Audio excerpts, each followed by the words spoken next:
Everyone, welcome to Sushmita spark channel. তোমরা সবাই কেমন আছো? আশা করি সবাই ভালো আছো, আমিও ভালো আছি। তো আজকে সকাল থেকে ব্লগটা স্টার্ট করতে পারিনি।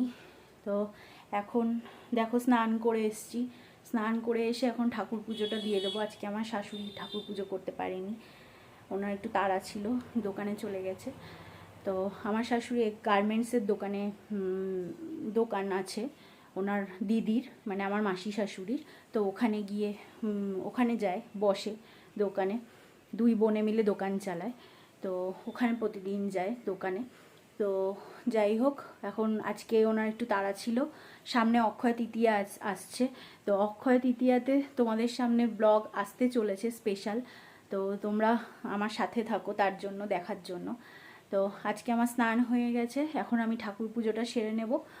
তো দেখো সকাল থেকে সব কাজকর্ম করে নিয়েছি। তো এখন চলো ঠাকুর পুজোটা দিই, তারপরে রান্না বান্না করব। দেখি কি রান্না করি আজকে। গ্যাস নেই, কারণ খুব একটা বেশি রান্না বান্না হবে না, হালকা পাতলাই হবে, এক পদই হবে হয়তো। তো চলো তোমরা সাথে থাকো।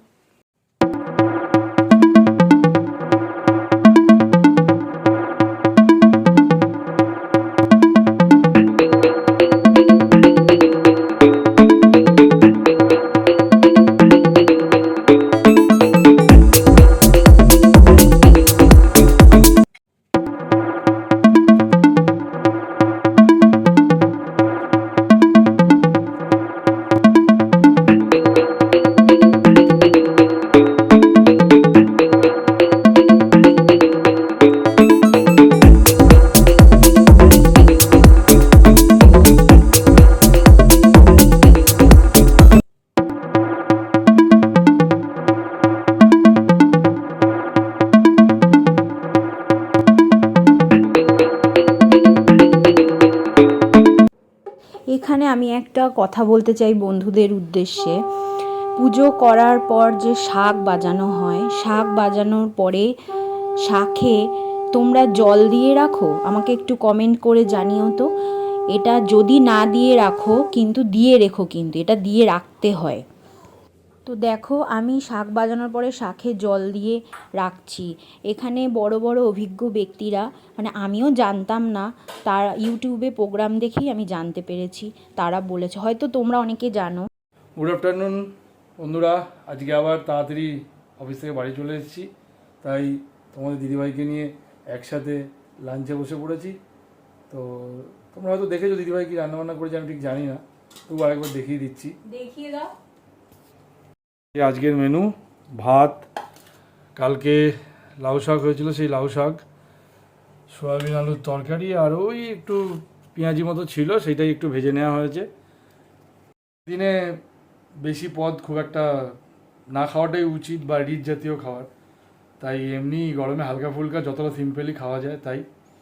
আর এমনি অকেশন পারপাসেলি খাওয়া দাওয়ার কোনো বাদ বিচার হয় না, সে আমার সুগার থাকার যাই থাক, যতটা পারি চেষ্টা করি মেনটেন করা। বাট আমরা একটু খেতে ভালোবাসি দুজনেই। আমি তো আগে খুব খেতাম, এখন খাওয়া কমে গেছে, বয়স বাড়ছে, সুগার আছে। তোমার দিদিভাই খেতে পছন্দ করে, বাট তোমার দিদিভাই ওই অতটা না, মানে বেশি করে খাবো ওই জিনিসগুলো তোমার দিদিভাই অতটা পারে না। যাই হোক, চলো আমরা লাঞ্চ ছেড়ে নিই, পরে দেখা হচ্ছে। তো বন্ধুরা, আমি ডিনার নিয়ে চলে এসেছি আজকে আবার রোজকার মতো। তো সারা সন্ধ্যা আজকে একটু বরের সাথে রিলস বানিয়েছি, তো একটু লিপস্টিক পরেছিলাম, ওটা উঠেনি ঠিক করে। তো আজকে রাতে কিছু সেরম রান্না করিনি, সয়াবিনের তরকারি ছিল দুপুরের, আর শুধু রুটি করেছি। তো এই হচ্ছে আমার আজকে রাতের ডিনার। তো আর কি বলবো, তোমাদের যদি আমার ব্লগটা ভালো লেগে থাকে, প্লিজ তোমরা কমেন্ট করে জানাও, লাইক করো, শেয়ার করো, সাবস্ক্রাইব করো, কমেন্ট করে বলো, ভালো লাগলেও বলো, না ভালো লাগলেও বলো, কি বলবো বলো। তো যদি ভালো লেগে থাকে অবশ্যই লাইক, শেয়ার, সাবস্ক্রাইব, কমেন্ট করো। আজকের মতন ব্লগটা এখানেই শেষ করছি। তো গুড নাইট, শুভরাত্রি, টাটা। কাল আবার ফিরে আসবো নতুন একটা ব্লগ নিয়ে।